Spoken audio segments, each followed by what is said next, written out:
Good morning. This is the February 3rd, 2021 hearing of the Minnesota House Education Finance Committee. Remote hearings such as this are held in accordance with House Rule 10.01. This rule has been posted online and is linked to in our public meeting notice on the House website. All remote hearings will be recorded and live streamed by House Public Information Services. Members, you have the contents of today's materials in your virtual packets available to you, and for the public, these same materials have been posted online. Members, if you're looking for all of these items in one place, they are attached in the calendar event that you have that Ms. Burt sent out for today. To get on the list to be recognized by the chair, members using the Zoom interface have the ability to raise your hand via the app. Ms. Burt will place your name on the list to be recognized. If a member is on their phone and doesn't have access to the raise your hand feature, please email Ms. Burt and she will put your question in the queue. This is the digital equivalent of getting the attention of the chair or the committee administrator. An email from your House account with the subject line, "Please recognize," is all that is required if you're on the phone. Ms. Sunderland, would you please take the roll? Chair Dabney. Present. Vice Chair Sandsted. Present. Representative Kresha.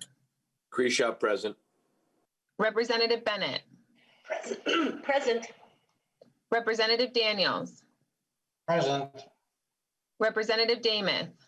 Present. Representative Drazkowski. Representative Drazkowski. Representative Erickson. Present. Representative Feist. Present. Representative Jordan. Present. Representative Marquardt. Present. Representative Mueller. Mueller, present. Representative Richardson. Present. Representative Thompson is excused. Representative Wolgamott. Wolgamott, present. Representative Zhang. Present. And Representative Joachim. Present. That is the roll, and we do have a quorum. Thank you, Ms. Sunderland. Representative Wolgamott, have you had a chance to review the minutes from our Tuesday, February 3rd meeting? And if so, would you like to move approval of the minutes? Mr. Chair, I have thoroughly reviewed the minutes and I would like to move their approval. I believe that. Thank you very much, Representative Wolgamott. Is there any discussion to the Wolgamott motion? Seeing none, all those in favor of the motion to approve the minutes from February 2nd, February 2nd, I was a day ahead of myself. Please indicate by saying aye. Aye. Those opposed? Motion prevails. Thank you, members. Thank you, Representative Wolgamott. Members, you'll recall that this week we're spending significant time on examining potential solutions that seek to reimagine school climate and culture as a solution toward closing the racial disparities in education in Minnesota. We know that students having teachers who look like them is a crucial element to our school climate, and that Minnesota has a lot of work to do in this area. The Coalition to Increase Teachers of Color and American Indian Teachers has been working on this issue for years. First, before we go to House File 217, we'll hear from the Professional Licensing and Standards Board on their Teacher Supply and Demand Report. Ms. Bailey, please state your name for the record and proceed with your testimony. Welcome. Mr. Chair, members of the committee, thank you for having me here. My name is Elena Bailey. I'm the Director of Education Policy at Pellsby. I also have with me here today our Executive Director, Alex Liuzzi, who will be happy to help me answer questions should you have some on the data I'm going to present to you. So I am here on behalf of Pellsby to share information from our supply and demand report to give you some data to contextualize your discussion of the Increased Teachers of Color Act, as well as to share our board's support for this legislation. For the past 3 years, the board has voted to formally support this bill, and we are particularly excited about the way that it would formalize and ensure the continuation of work that we've been doing alongside MDE and the Office of Higher Education. So I will share my screen with you, and I'm going to present with you just a few tables of data from our recently published supply and demand report and offer some context here.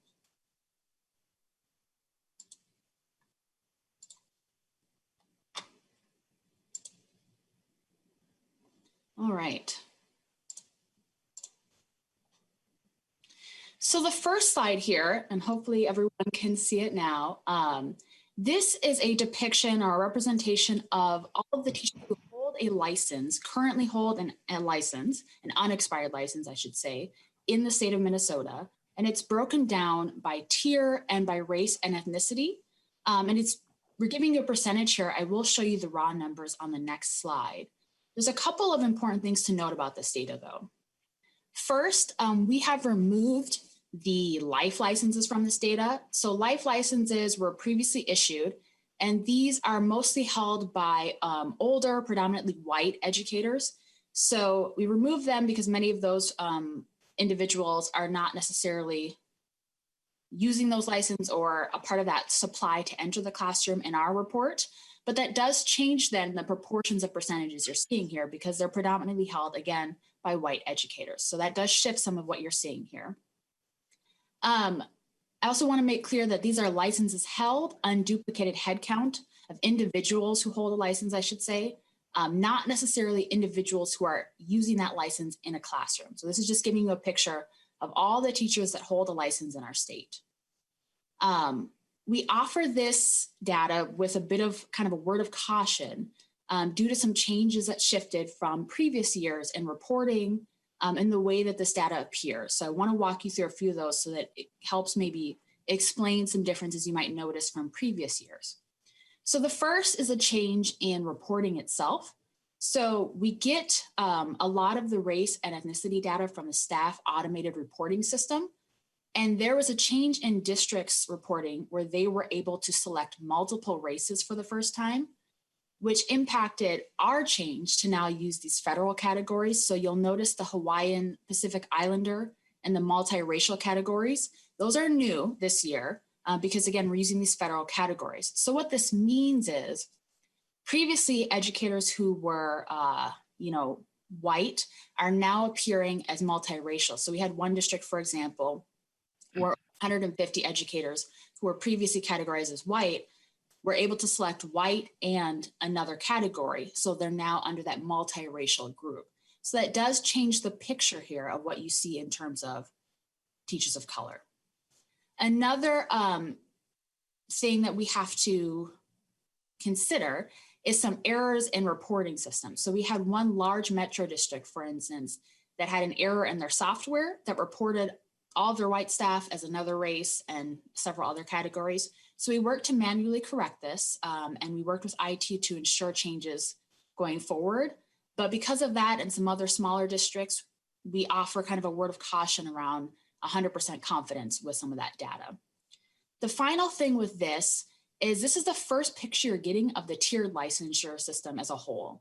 So you had in 2018 those extensions, which means data reported before didn't give you a sense of now that everyone is required to hold a tiered license or be on this tiered system.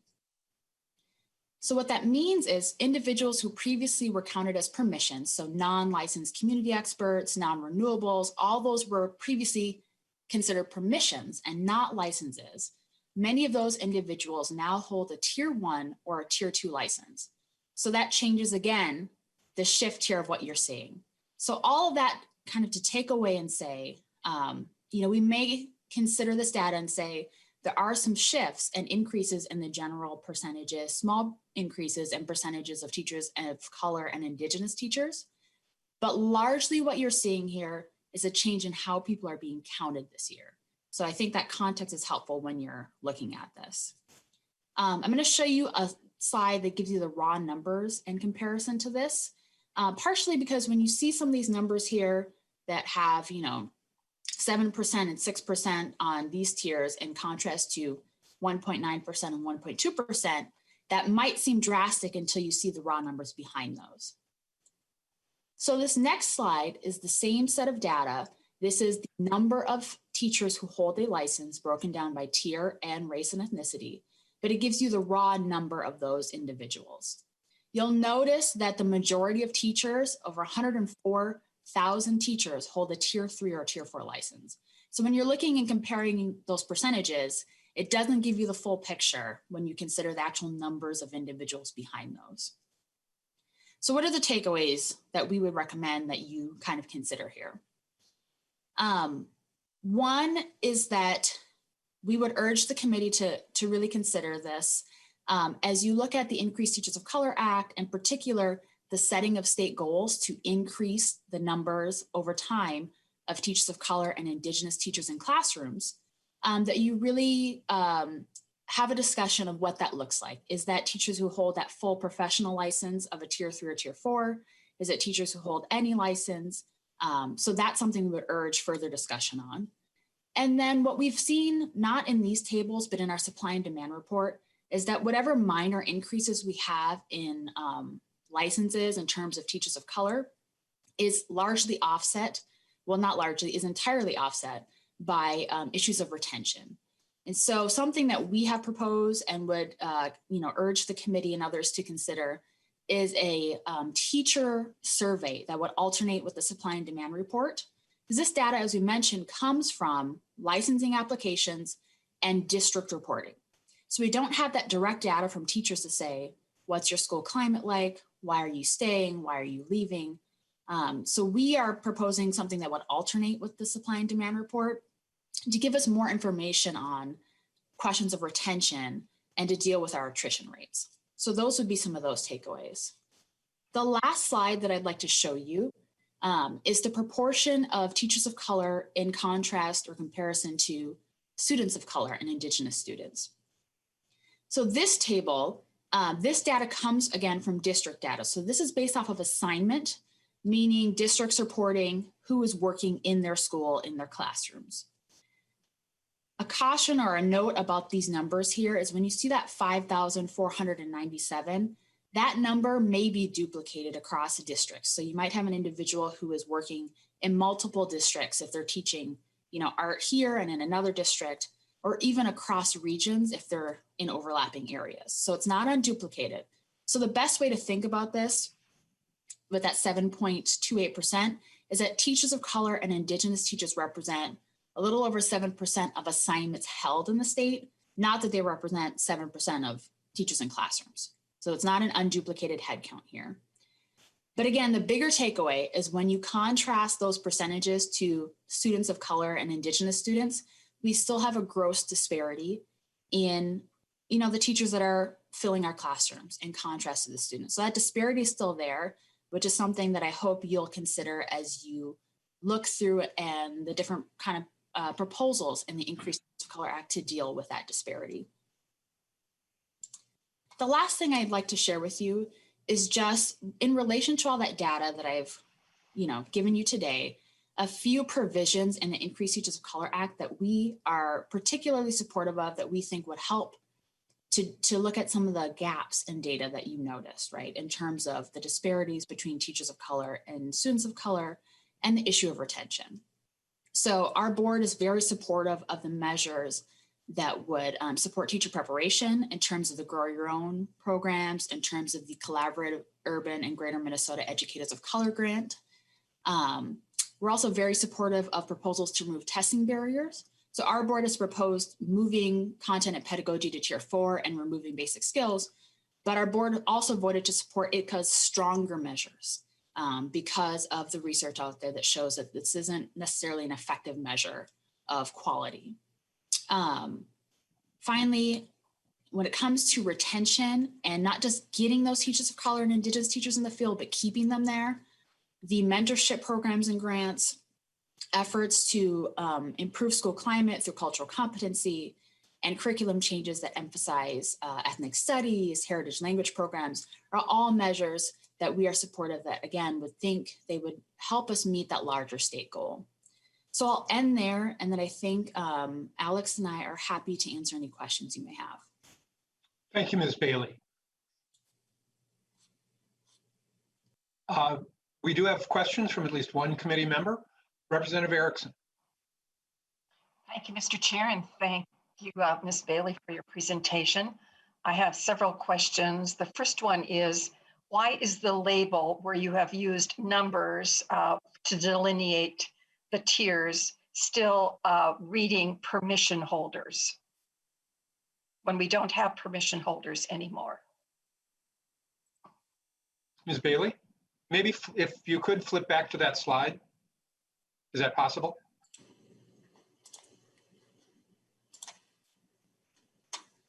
All right, hopefully, Mr. Chair, members of the committee can see that. Yes? Yes, thank you. Okay, Mr. Chair, Representative Erickson, that's a great question. To be fair, we took this table from the supply and demand report, which does include permissions, but you're right, the data we're showing here, we didn't include those. So by permissions, we mean out of field permissions and innovative program permissions. So we still issue permissions, and but I did not include those in here, so I should have removed that from that. Great catch. Representative Chair. Erickson. Thank you for that correction. My second question is, you talk about supporting House File 217, which is going to be heard in this committee shortly, but you already heard it in policy. So your remarks about the goals that are set and the question as to whether we should be discussing whether teachers go for full professional, which I take umbrage to because all of the tier licenses are professional. But why would you be raising that issue for us to discuss? Isn't that a decision that's made by an individual seeking a license? And especially if they're beginners moving into the system with their bachelor's of arts and a request from a district to hire them, that would be a decision that that candidate or that person would make? Ms. Bailey. Yeah, Mr. Chair, Representative Erickson, thank you for that question. To clarify, you'll hear and you'll discuss later today, there's a proposal to establish a state kind of target of increasing teachers of color by a certain percentage, each year. And so we just are urging some more clarification around, is that target to increase people who hold a license like a tier 3 or tier 4 that can move from district to district, that is renewable without limitation, or is it to just increase teachers of color who hold any tiered license? That is absolutely a discussion for you all as legislators to have, not us to tell you what to do there. We just were urging some more discussion in that regard. Thank Representative you. Erickson. Thank you for that clarification, Mr. Chair. Another question for Ms. Bailey.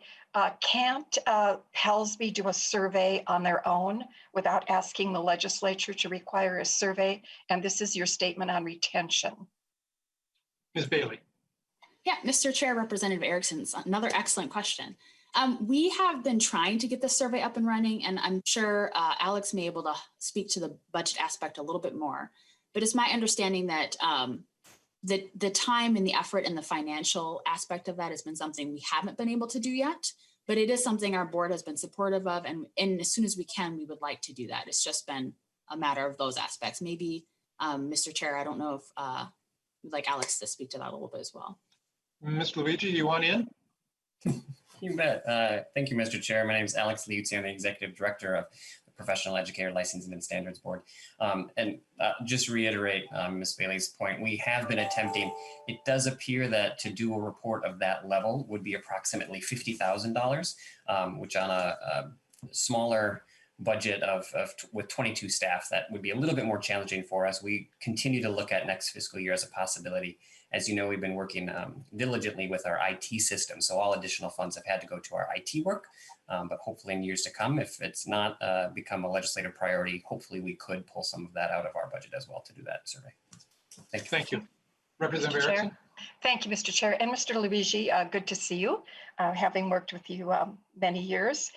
What is the objection to getting rid of testing?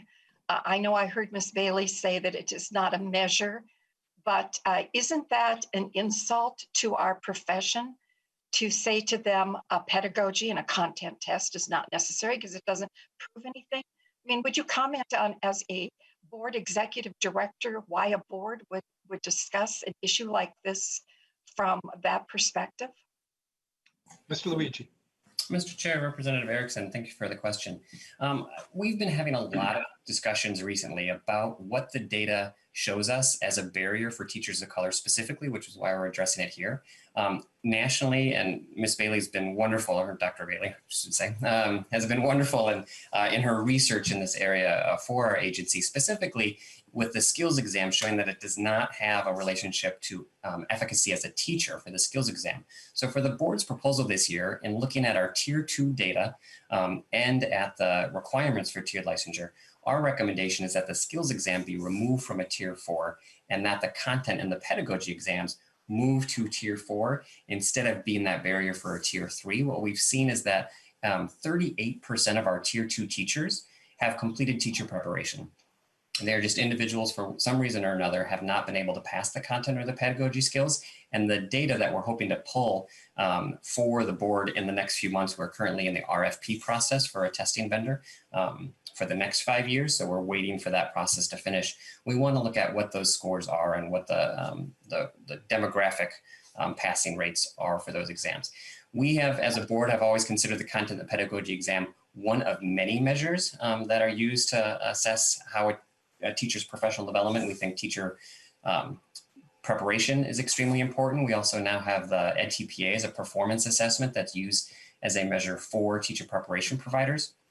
So we think there's lots of tools out there now to consider many more ways that might not be as much of a barrier, but still be able to more effectively measure efficacy in the classroom. Representative Erickson. Thank you, Mr. Chair. Well, Mr. Luigi, isn't the onus on the teacher preparation programs, though, when it comes to whether or not a candidate has the content, and this is very basic content for that particular subject area or areas, you know, as an elementary, it's different from high school. Isn't that responsibility for both content and pedagogy on those teacher ed programs? Mr. Luigi. Mr. Chair, Representative Erickson, it is actually, and in statute, there is that teacher preparation providers are required to give supports to their candidates who haven't passed those exams. So the onus is on them for that support, but I would let teacher prep providers speak to you. Both now we have, as you're all aware, many 4 alternative pathways in the state. Let representatives of those institutions and organizations speak to the supports that they have provided and still the barriers that they see teachers face with those exams, even when they have extreme preparation in the content and the pedagogy, still having struggles with those exams for multiple reasons. Mr. Chair. Representative Erickson. Thank you. Final question, Mr. Luigi. Is the tier system working? Mr. Luigi. Mr. Chair, Representative Erickson, whoa, that's a broad question. You bet it is. Here's what I would say. The licensure system that we had before tiered licensure was extremely unclear. And having clarity in how teachers can access becoming a teacher has been extremely helpful. Understanding how to move up those tiers has been extremely helpful. As legislators worked on the details of what's within each tier, they're added some significant complexity, specifically within renewing of tiers, and that tier 2 license has had some extreme confusion and complexity within it. So we do have some recommendations this year that we're bringing forward that we believe are some technical changes that would specifically help out-of-state teachers, specifically help teachers in Minnesota with some of the barriers that they've seen in there. For example, a tier 4 individual must have 3 years of teaching in Minnesota. We believe that we could help streamline out-of-state teachers if we allowed that 3 years to be in any state. So there's a few minor things that we think could help tiered licensure, but in general, what we have seen with the data, and again, this is only the first year of data that we have of full transition to tiered licensure, because every license was extended for a year. So this is our first full year. It looks like the non-licensed community expert and some of the other license types have effectively moved to that tier 1 and tier 2 and have helped districts meet some of that need that they've had there. Now we just need to help make sure that it's clear and that we haven't put up any unnecessary barriers when we moved into tiered licensure.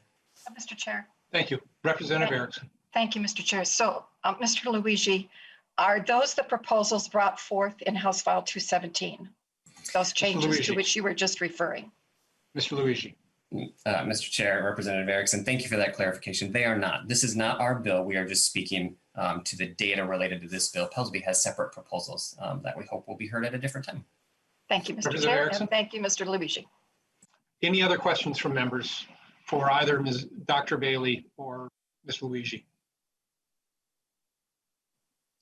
Seeing none, thank you both for your time. And Dr. Bailey, members may not be aware, is the author of How the Streets Were Made, Housing Segregation and Black Life in America, which is a nominee for a Minnesota Book Award this year. That's fantastic. I took a few minutes, I checked out the book. It looks like some pretty heady but insightful stuff. So I may just have to order a copy from my local independent bookstore. Congratulations on the publication and the nomination. Good luck with that. Thank you, Mr. Chair.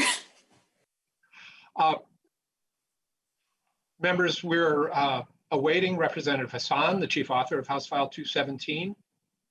She is presenting a bill in another committee, and staff have been working madly behind the scenes to try to coordinate between the two committees. We're anticipating that she'll be here in a few minutes. So at this point, we will go into recess at the call of the chair. Again, I hope that it'll only be for a few minutes. I'd urge members to turn off your audio so we don't hear you bustling around while we've got a few minutes break here. But the committee is now in recess to the call of the chair. Thank you very much.